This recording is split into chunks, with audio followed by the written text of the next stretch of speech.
get into it. So Love is Blind has finally wrapped up. I'm going to try to do a quick review of the reunion, but y'all know me. Gift of gab. Whoever said that in my comment section, sorry, I took it as shade. You was prophesying. So I'm going to try to keep this short. If I can't keep it short and can't put them in the same review, don't flinch. It'll be 2 reviews, so we will see. Let's talk about these messy and beautiful couples, Team Cameron and Lauren. One thing I will say about this finale, I kept on forgetting about Nick and Vanessa. Lord, don't Jessica just come right off the, roll right off the tongue? Nick and Vanessa, when they show up, I'm like, who are you? What are y'all doing here? I keep on forgetting that they're the hosts of this show. One of my friends, was it one of my friends on Twitter or one of my friends on YouTube? One of y'all told me that you believe or that this show felt like they needed some kind of celebrity host to, get the word out to make people want to watch instead of using a bunch of people that we don't know, you know what I mean? So they felt like they needed some celebrity to be a part of this show to sell it or to make people want to watch it. And it just looks like Nick and Vanessa are thrown in at the end to make it seem like they've been there from the beginning. That's what it feels like to me. I don't know what their purpose is. I have no idea. No shade to, Nick and Vanessa, because I ain't never trying to take a check out of anybody's hands. You know what I mean?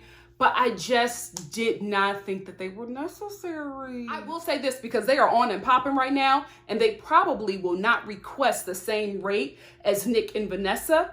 Lauren and Cameron, they're both great for TV. Lauren a bit more, but she will pull her white man across the finish line. They are really good together. They're really popular. We saw their love story on this show. They are a product of the results of this show. I think they will be great hosts. I really, really do. I think this couple will be a great host duo for next season. Because let's be real, we were tuning in for them this season anyway. I keep on giving my ideas out for free. That's okay. That's okay, because I want y'all to see I got it in me. I got it in me. When I start producing my shows, y'all better watch. Y'all better watch. Speaking of watching, like, comment, subscribe, and share, okay? Because this is a lot of work. I love y'all though, but, let it be worth it. I am on one today. I think it's the sequins turban. Gigi and Damien's wedding. I knew this was going to be a mess. When I saw the season trailer, I knew that white woman running in a wedding dress was Gigi. I just knew, because there was no way that Gigi and Damien were going to get married. First of all, how I knew that they were not going to get married. She never met his parents, and his parents were not there. You mean to tell me that this dude who told you, oh, if my parents don't like you, I don't know if I can marry you, was going to sit up there in front of this. What was this, like a real priest or just like some extra that they put up there? Are these marriages legal? I have not heard anybody ask that question. All the interviews that I have seen, they have asked them if they are still married. Nobody asked if these marriages are legal. Because the priest that they chose for each wedding, I was just like, were you an extra? And they just threw a collar on you and was just like, this is your Meryl Streep moment. Because that priest looked a little extra is to me. And I can say that because I've done extra work. I've earned my stripes in this industry. I just did not think that Damien was going to say yes to Gigi, especially concerning his parents. When he said that to her, I was just like, Gigi, it's not going to happen. It's not going to happen. And all the way up into the wedding, the only people that we saw, the only families that we saw was Gigi's family. We didn't see anybody from Damien's side. We saw one friend, I think when they were playing pool or something like that. And that was it.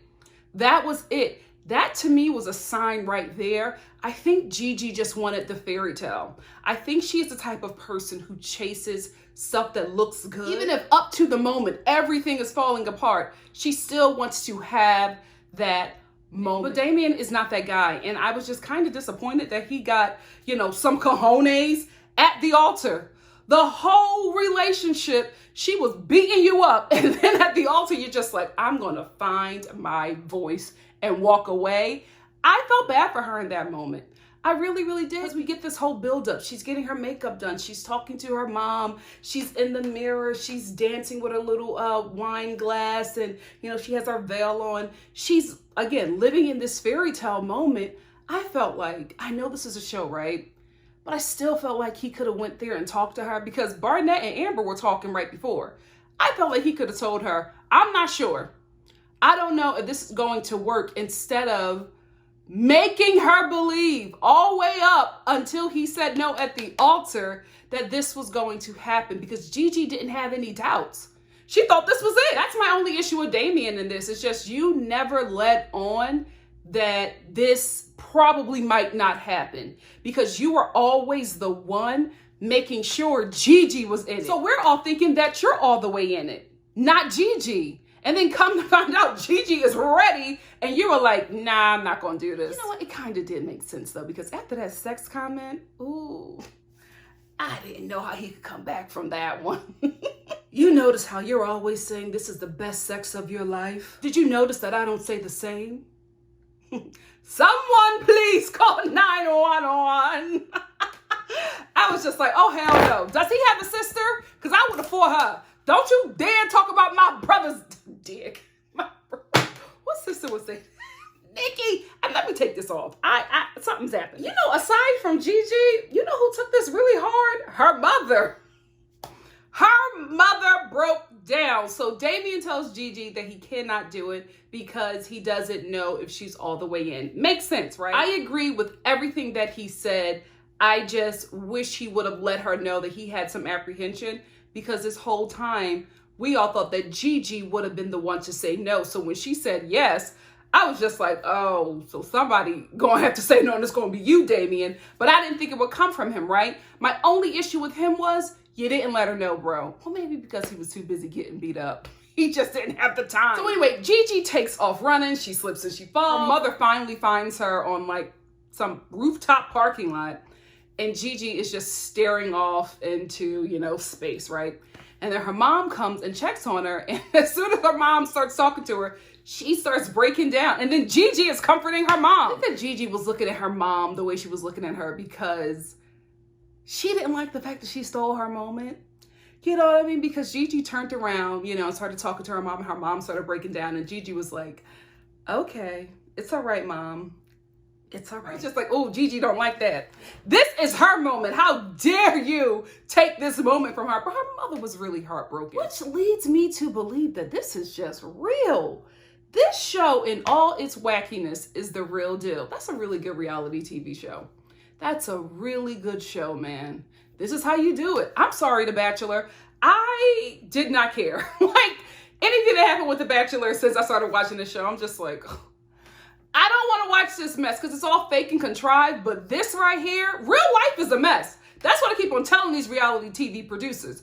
You don't got to fake nothing. Real life is already messy. You don't have to add anything. This show is the perfect example. So now, let's talk about Gigi's audition for any CW TV show coming out this year, because, baby, I guarantee you that we will see Gigi on some TV show, either on Nickelodeon, on the CW, some teeny bopper, you know, station, because this is what this moment was building up to. I think that Gigi has a great personality, but right? I also think that she turns it up for the cameras, because this whole dramatic monologue that she gave to Damien and moving the chairs and all of this stuff, I was like, girl, this ain't no telenovela, okay? Like, you are doing the most, because she comes back to talk to Damien. First of all, did y'all see him flinch when she walked up to her? I was like, girl, are you putting your hands on this man? Because when she walked up to him, Damien was like, you know, I was like, Gigi, what the hell is going on? Anyway, so she walks up to him. She's just like, no, you sit down and talk to me, Damien. Why? Why would you do this? Why? Here's your bow bag. And walks off. I'm like, girl, you need to take 2 semesters of Meisner, because I was not believing that. That's the only thing that I didn't believe in this wedding. The bride. Gigi was just doing the most. It was so over the top. How could you? How could you do that to me? To me? No, Damien. No. Girl, get out of the them Atlanta acting schools and ship your way on down to New York City. Wendy Ward, I took her in college. I know there's a Meisner acting studio down there. Stella Adler. You need something, because that was not believable. Even the naive people. My mom, no shade, hey mama, she believes a lot of these reality TV shows, right? The stuff she believes. Pray for her. But even my mama was just like, you're doing too much. Too much. When my mama don't believe you, you're doing too much. Amber and Barnett, again, how did we end up here? I never called this couple. My sister, however, she did.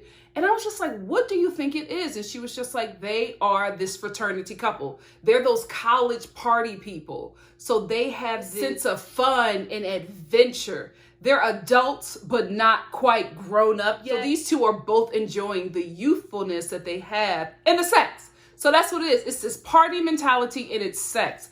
That made sense to me because I can't think of anything else. What the hell is keeping these two together? How? How do we end up here with him? And Amber was so sure. But Amber was sure because, Barnett's an engineer from a good family. Girl, listen, she secured the damn bag. Amber came up. Amber came up because that man is in love with her. That man is in love with her, with her debt, her bad credit, her unwillingness to work. Sis, what kind of coochie you got? Because baby, Barnett was sold, okay? Sold. I don't know. I do not know. I could have never called this couple. Never called this couple. Anyway, Amber is having a great time. Her only apprehension is that she talked to Barnett before they walked down the aisle, and he was getting cold feet. And she was nervous because she didn't know if he was going to come or not, but she still, went through the whole process, got her hair done, put on her wedding dress, and was ready to go. She was even arguing with her mama before she walked down. Before she walked down to, marry Barnett, her mom was like, if you don't want to do it, we can go. She's like, mama, if you don't want me to do it, then you should have said something. I'm like, we can see you. We can see you. Anyway, Barnett rolls up by himself. Not looking sure. But then when Amber walks out, he starts crying. How? White people, y'all got to talk to me. I could have never called this couple. Never, but it's working. It's working. I'm glad the two people met, fell in love, and are happy. I'm not hating on that. I'm just shocked. I'm just so shocked that Lauren and Cameron, I knew.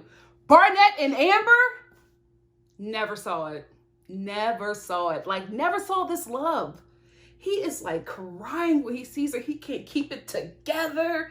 Amber walks down. She gives her vows to him. He gives her vows to her. What in the preschool vows was this? These vows were giving me friend zone. Did Barnett marry his good buddy? Did Amber marry her good buddy? This is the thing. I can see them, even divorced, still having a really good relationship. I think these guys are really good friends who have great sex. Is that it? Because I don't see nothing else. Nothing else. And again, I'm not hating. I'm just shocked. This couple shocked me. Maybe Barnett always wanted a girl like Amber. Maybe she's a breath of fresh air from the uptight kind of Jessicas that he is normally used to dating. Maybe she's what he's always wanted. White people, I need help with this one. Talk to me. This is your culture. What is it? What is it? Anyway, Amber gives her vows and she's all into the extra priest. Asks if, Amber says, wants to do this. And she says, hell yeah. Y'all know I want to do it. And then we get to Barnett and he's just like, you are the best thing that happened to me, of course. Amber with the debt? Amber with the 250 credit score? What? Who have you been dating? Amber, sis, you did the damn thing. You did the damn thing. You go, girl. Bravissimo. I am proud of you. I know your country hood is proud of you as well. How did you get yourself an engineer from a good family with that choker? How? Wow. I am shocked and proud. So proud. Kenny and Kelly's wedding. Listen, guys, lay up off of Kelly, because I was looking for pictures of the cast and I went to her Instagram. Y'all are reading her for filth. Nobody is laying up in them comments, and y'all are going back a couple days in pictures. You know what I mean? I was just like, maybe let me see if there's another picture from like 2 weeks ago. Oh no. Y'all are reading her on every picture. I get it. Kelly was wrong. I just do not agree with this. The only thing concerning Kenny that I did not agree with was the fact that he was lying about having sex with her with the men. I did not like that, right? But Kelly, you're at your bachelorette party saying that you just think that he's a really good friend. You got on a whole wedding dress. You have your family there. Your families have already met. You get to the altar and then you give this feminist speech and walk away from this dude. Girl, what? I deserve to be happy. I think you're a great guy, just not the great guy for me, and I deserve that. What the hell did Kenny do? I'm like, what? Poor Kenny. Poor Kenny. She left him at the altar and he gave a presidential speech. He had people in there crying, bringing everybody together. I was like, is Kenny running for office? Like, what is going on? I do, however, really applaud him for that moment, though, because even in his heartbreak, he was still able to like hold it together and not bash her, right? But give a really great perspective on this entire process and encourage people even when he's like heartbroken inside. And here's why I say that, because when he went to the back, that wine cellar or whatever, when he went back there, his emotions got the best of him. Because the producers are like trying to film him and he's like, not right now. I just got my heart broken. Give me a minute. It was really invasive. And I wish they would have given him that moment, because I felt like he gave enough. He gave enough. She left him at the altar. He talked to everybody. He was really encouraging. Just let him have this real moment. Let's be honest, when he got to the back and realized that he wasn't leaving with somebody who he thought was going to be his wife, everything just hit him at once. And he really didn't want or need the camera in his face catching his heartbreak. I think that's what they wanted. They wanted to see that, because this positive outlook, this positive speech that he gave, that wasn't what they expected. They wanted him to be heartbroken and crying and falling apart in front of everybody, but he didn't give them that. And that's why I think they followed him, because they wanted to get that moment. Honestly, I wasn't okay with that, because Kenny deserved better. He really, really did. He's been a great guy up until that moment where he lied about having sex with Kelly. I'm not going to excuse that, but I still feel like, especially after, Kelly left him at the altar and was kind of giving her vows like it was his fault. I don't know. I just wish she would have been a little kinder. But sis, you knew you did not want to do this. So you're misleading this man, because here you are in front of your family in a wedding dress. It's misleading. And I just felt like her letdown could have been a little softer. Speaking of letdown, Kelly's mama was pissed. She was just like, oh, what is she? He's such a great guy. I'd marry him. Like, mom was ready. She was ready to take her place. Kenny's parents were heartbroken. Kelly, this could have been done differently. I don't know how, but I think you just could have been a bit more honest. No, she couldn't. She couldn't have, because she told her sister everything. Her sister, what the hell is going on with the men that Kelly used to date? Because her family does not like her ex. Her family does not like the men that she is used to dating, because even her sister was just like, why don't you try something different? Because the men that you are used to dating is not good for you. And Kelly is sure, like, her feet are not cold, they are frozen, okay? Frostbitten, baby. Cut them off. She knows what she's going to do, and it is not marrying Kenny. And her sister is like, no, this is the one. Marry him. Who has she been dating?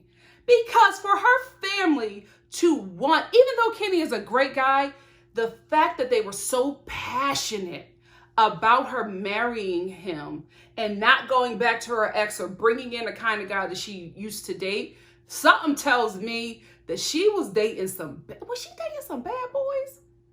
Kelly, do you have a prison fetish? Are we going to see you on Love After Lockup? That's probably what it is. Sweet little Kelly from the country like a G. Okay. I got thug passion too, so I understand, but I grew out of that after 18. Girl, what? You're a grown woman with a business. And did you hear that part where she was just like, I'm normally attracted to men with dark hair, so you're really walking away from a good husband because he's blonde? That felt kind of racist. Kelly was like, this is a little too white for me. You know what? Like I said before, y'all always got the tea. Can somebody, you can inbox me on Instagram at Nikki Nicole Star. Can somebody send me a pic, their Instagram page, whatever. I just need to see one of Kelly's exes. I really need to see who are these guys that got sister twisted. She is twisted and she's running back to it. Jessica and Mark's wedding. Just uncomfortable. Such a cringe-worthy wedding. I watched this wedding like this because I knew what was going to happen. Especially when Jessica walked into that event space holding her head up high with no family. Oh, I knew what she was going to do. I knew what she was going to do. The problem that made me sick to my stomach was that Mark didn't. Mark had no idea. He's thinking that he's going to walk out here with the wife. And Jessica is just like, oh, I'm going to have my Carrie moment. She was set in not walking out of here with a husband. The problem I had with her, right? Same problem with Kelly. Why'd you go so far in the process? I know that some people said that they had to complete the process, but Jessica keeps on telling Mark that she loves him, that he's a great guy, that she's the one that he wants. And I just feel like you could have at least gave him a heads up. Like Amber and Barnett. Barnett called Amber and was just like, I'm not sure. At least give this dude a heads up. You walk in here happy with nobody, just your little girlfriend. No family, no nothing. You are just walking in here head held high. And I'm like, girl, why are you so excited about breaking this boy's heart? Like, what about that makes you feel like this is your moment as a woman to find your voice? This ain't that moment, Ma. This is not that moment. I will say this, though, and this is another thing that bothered me about it because I'm just like, this was not the time to do all of this. Jessica looked great. She looked amazing. This dress was fitting her well. I loved her hair. I loved her jewels. But it's so weird because we're getting contrast scenes, right? We're getting Mark, he's ecstatic, he's happy, he's, about to marry, the love of his life. His friends are there, and we're just getting these happy groom moments, right? Then we're getting Jessica by herself, getting ready, putting on jewels. Yeah. Fixing her hair, fixing her dress, and it's just, I don't know, like the energy that I was getting from her. It was the kind of energy where a woman who has been wronged by a man finally finds her voice and has the courage to stand up to him. And we've seen it all the time in movies. You know what I mean? She gets up to the altar, or in, those 90s videos, she gets up to the altar and she's just like, I can do better than this. Throws down the ring and runs off, right? And everybody's like, yes, girl power, you can do better, sis. That's what I'm getting from her. And it bothers me because this isn't that. You're not right in this. You're not the hero, Jessica. We're not rooting for you. You're looking terrible because it's very obvious that you are, to be quite honest with you, excited about getting free of this situation. Excited about never seeing Mark again. Excited about leaving this whole experiment. Because even after she told Mark that, she did not want to marry him, after he gave her this whole poem about how wonderful she is, even after she tells him that, she walks off, she gets her coat, fabulous. She looked fabulous. This was her Carrie moment, though. This was. She looks fabulous. She has her wine bottle, coat over her shoulders, looking great in this gown, ready for her car service to pull up. Her car pulls up, she looks up, gives a sigh, and hops in the car. Unaware that she's the villain of this story. We're not rooting for you.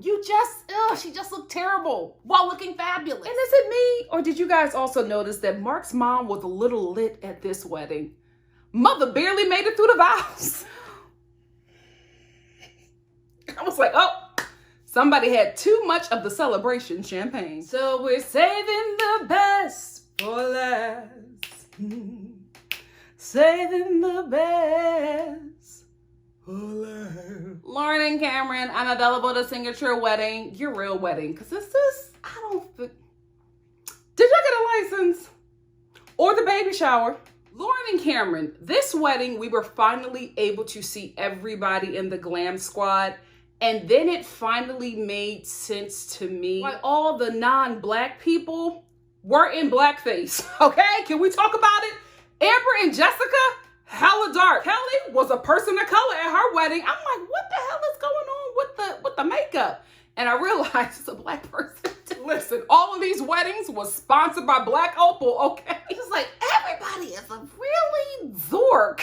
And not like, you know how white girls tan. Not like tan dark. Like, this is another color. It's just like, this is not your foundation. Makes sense. It makes sense because out of everybody, who had the best makeup? The black girl, because it was intended for you, not them white women. But this was a pilot season, so Netflix probably gave them like the bare minimum for this budget. Next season, they gonna turn it up. There's no way that Netflix is not giving, you know, the producers whatever they want, because this show has impacted the world. Okay. So next season for the weddings, they'll most certainly have multiple glam squads, not just one. Not just one who only paints an African-American canvas. Lauren's mama. Even on the day of the wedding, she was still giving that black mama shocked face like, that's my baby. I hope it works out. You know, this is still an experiment, baby. She loosened up when she got her liquor, when she got her little wine. She was a totally different person. Up until then, she was still like very apprehensive, which makes sense. The wine, the champagne, it allowed her to, you know, calm down and just have a good time. Let's talk about this moment with Cameron and his mom. I was so glad we finally got that. Up until now, in this journey, we've only met Lauren's parents. I don't know why they focus on her parents more than Cameron's parents. I think they probably did that because Lauren has never dated a white guy before, but Cameron, the parents knew this was going to go down. So maybe that's what it is. I don't think the producers felt like they would get a reaction out of Cameron's parents. They would probably get, you know, a better reaction out of Lauren's parents. So maybe that's why. Anyway, Cameron has this moment with his mom. She starts talking about him being her little boy. She starts breaking down. He starts breaking down. And at that moment, I was like, this is really happening. This couple is really going to get married. Up until now, you're watching the show like, what the hell is going on?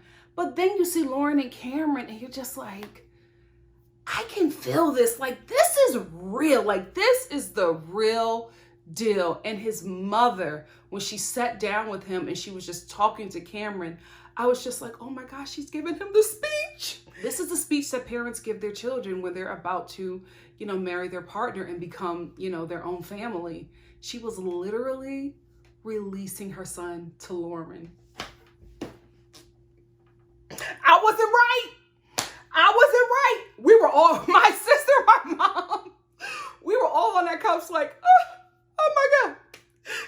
We love them. I done told them about their YouTube channel. My God, today, my mom's obsessed. She's obsessed. She's so obsessed that after like this episode, she was just like, when are my girls gonna find their Cameron? We were all like, oh, here we go. We knew we didn't want to watch this with you, but God, when is he coming? Then Lauren's dad, like your eyes start drying up after crying with Cameron and his mama. Then Lauren's dad, as soon as he walks in and sees his daughter, he just breaks down. This really hard guy, you know, with this, you know, tough exterior. As soon as he sees his baby, he starts crying. Lauren starts crying. I'm like, oh my God. This is love. Like, this is what we want. Like, this is what I want from The Bachelor and The Bachelorette. This is all I've wanted. This is all I've wanted. I never got it from you guys. Not even with Rachel. And I was rooting for that season. But this little Netflix show did the damn thing. Tapped into every emotion. I was a mess. I was a mess. Let's talk about this, right? Because I had a mix of emotions. When Cameron said, he was talking to his confessional right before he married Lauren. He was just like, if she doesn't say yes, I don't know if I'll ever be okay again.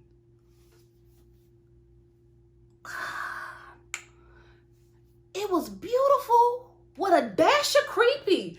I love that they love each other. I love that this couple was so successful. I love that we all fell in love with this couple. I just want Cameron to not put everything into Lauren.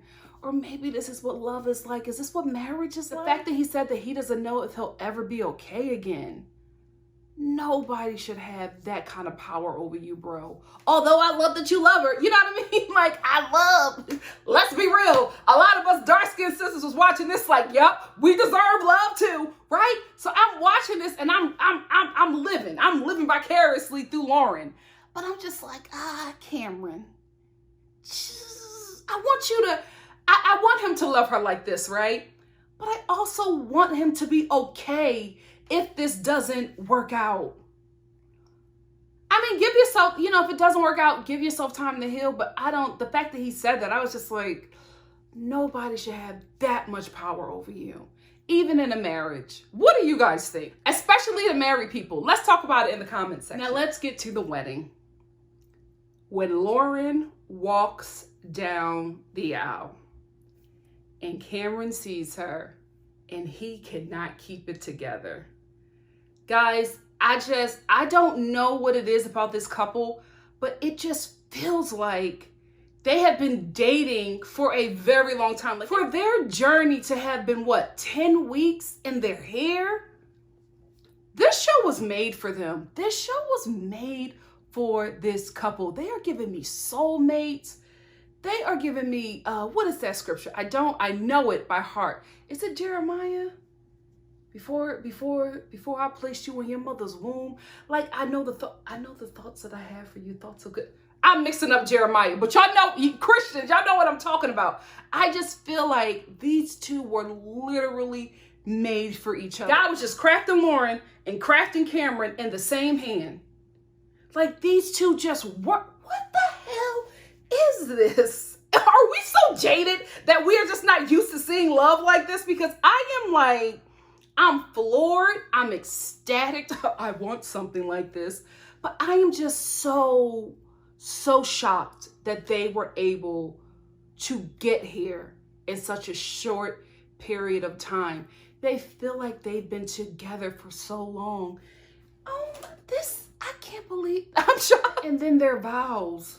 Balling again. I'm balling again. What the hell with this couple? You Love is Blind producers. You hit the jackpot. I know there wasn't a dry eye in that house, especially the cameraman. He had to be travailing because this was so beautiful. It was so beautiful. I was looking around like, did Disney write this? This is literally a fairy tale. This is what Gigi wrote. This is a fairy tale. You can't write this. Wow. We witnessed some real love. This couple, wow. Love is blind. Love is blind for sure. This experiment worked. I think everything was put into place just so Lauren and Cameron can meet. Because without this show, they would never meet and they would never experience this. He loves her so much. She loves him so much. I honestly hope, because they are really popular, right? I just hope that this whole entertainment, path that these two are taking does not destroy what they were able to build. I hope and pray that their love is strong enough to handle the entertainment industry. They are going to need it. They are really going to need it. But my God, today, they proved that love is blind. Wow. I hope the producers are really setting you two up. Whatever monies that they made, they need to split the profit with Lauren and Cameron. They would have no show if it was not for Lauren and Cameron. Yeah, they need to be the host next season. They really do need to be the host next season. I hope Cameron has it in him, because Lauren has really good in interviews. Cameron is a little nervous. She's his safe space, so I don't know if he'll be that great on camera solo, but I think together they can kill it. I want to see them as a host next season. Sorry, Nick and Vanessa. I love you guys, but this show was made for Lauren and Cameron. We want to see the success of this show lead us into the next season. That's it for me. If you like what you see here, please like, comment, subscribe, and share. And I will see you in just a couple of seconds for the Love is Blind reunion, which will be right here. Or maybe here. Somewhere in this damn video. See you soon. Bye, guys.